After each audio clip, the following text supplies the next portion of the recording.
ಬಗ್ಗೆ. ಯಾಕೆಂದರೆ ಸದಾ ಟಗ್ ಆಫ್ ವಾರ್ ಲೀಡರ್ ಆಗೋ ಸಲುವಾಗಿ ಮೈಸೂರು ಭಾಗದಲ್ಲೇ. ಹೀಗಾಗಿ ಒಕ್ಕಲಿಗರ ವಿಶ್ವಾಸ ಹೋಗಿಬಿಡುತ್ತದೆ. ಯಾಕಂದ್ರೆ ಒಕ್ಕಲಿಗರು ಪೂರ್ತಿ ವಿರೋಧ ಮಾಡಿದ್ರು ಇದನ್ನು, ಮತ್ತು ಒಂದು ಹಾಗೆ ಆಗ್ತಿದ್ರು ಇದನ್ನು ಎಸ್ಟಾಬ್ಲಿಷ್ ಮಾಡಿದರೆ. ಜೊತೆಗೆ ವೀರಶೈವಲಿಂಗಾಯತರು ಉತ್ತರ ಕರ್ನಾಟಕದಲ್ಲೇ ಸಾಕಷ್ಟು ಡಾಮಿನೆಂಟ್ ಇದ್ದಂಥವ್ರು, ಮತ್ತು ಇವು ಎರಡೂ ಕಮ್ಯುನಿಟಿಗಳು ಆರ್ಥಿಕವಾಗಿ ಬಲಿಷ್ಠ ಇದ್ದಂಥವ್ರು, ಎಲೆಕ್ಷನ್ ಮಾಡಿ ತೆಗೆದಂಥವ್ರು, ಅನೇಕರು ಈ ಕಮ್ಯುನಿಟಿಯಿಂದ ಈಗಾಗಲೇ ಮುಖ್ಯಮಂತ್ರಿ ಆದಂಥವ್ರು, ಚಲೋ ಒಳ್ಳೆಯ ಹುದ್ದೆಗಳಲ್ಲಿ ಬಂದು ಹೋದಂಥವ್ರು.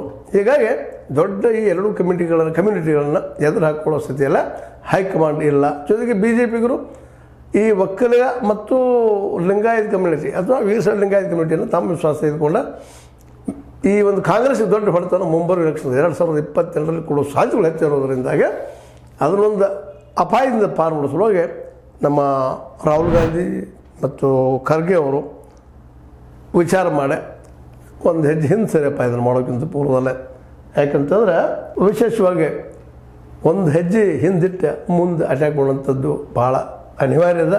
ಅದಕ್ಕಾಗಿ ಇದನ್ನು ಸ್ವಲ್ಪ ದಿವಸ ಪೆಂಡಿಂಗ್ ಇಟ್ಟಿದ್ದು ನಮ್ಮ ಮಾಡಲಿ. ನೀವು ಸುಳ್ಳಂತ ಹೇಳಿಲ್ಲ, ಮತ್ತು ಆ ವರದಿಗಳ ಒಂದು ಏನಿದೆ ನೀವು ವೈಜ್ಞಾನಿಕತೆಯನ್ನು ಅವರಲ್ಲಿರುವಂಥ ವಿವರಣೆಯನ್ನು ಪ್ರತಿಯೊಂದು ಗಮನಿಸಿದಾಗ ನಿಶ್ಚಿತ